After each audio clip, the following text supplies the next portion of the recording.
வாங்க வணக்கம். அடிக்கிற வெயிலையும் சமாளிக்கணும், வீட்டில் லீவில் இருக்கிற பசங்களையும் சமாளிக்கணும் அப்படின்னா அவங்களுக்கு பிடிச்ச மாதிரி இந்த மாதிரி ஒரு கலர்ஃபுல்லான குச்சி ஐஸ்.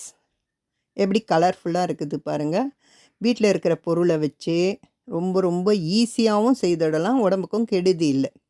அந்த அளவுக்கு சூப்பராக இருக்குது, டேஸ்ட்டும் கண்ணுக்கும் கலர்ஃபுல்லாக இருக்குது பாருங்கள். கண்டிப்பாக பசங்களுக்கு செய்து கொடுத்தா மறுபடியும் மறுபடியும் செய்யவும் சொல்லி கேட்பாங்க.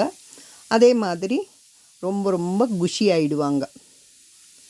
இப்போ இதை ஜூஸாக எடுத்துக்கும் போதும் சூப்பராக இருக்குது. இதையே மோல்டில் ஊற்றி குச்சி ஐஸ் செய்து சாப்பிடும்போது இன்னும் சூப்பராக இருக்குது.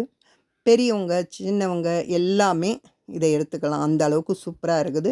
இந்த வெயிலை சமாளிக்கிறது மோர், அதுவும் வெஜிடபிள் வச்சு மோர் எப்படி செய்கிறதுன்னு டீட்டெயிலான வீடியோ என்னுடைய சேனலில் அப்லோட் பண்ணியிருக்கேன். சேனலுக்கு கீழே வீடியோவை லிங்க் கொடுத்துருக்கேன். நீங்களும் செய்து பார்த்து எப்படி வந்ததுன்னு கமெண்ட்டில் சொல்லுங்கள். சப்ஸ்கிரைப் பண்ணுங்கள், லைக் பண்ணுங்கள், ஷேர் பண்ணுங்கள். தேங்க்ஸ் ஃபார் வாட்சிங்.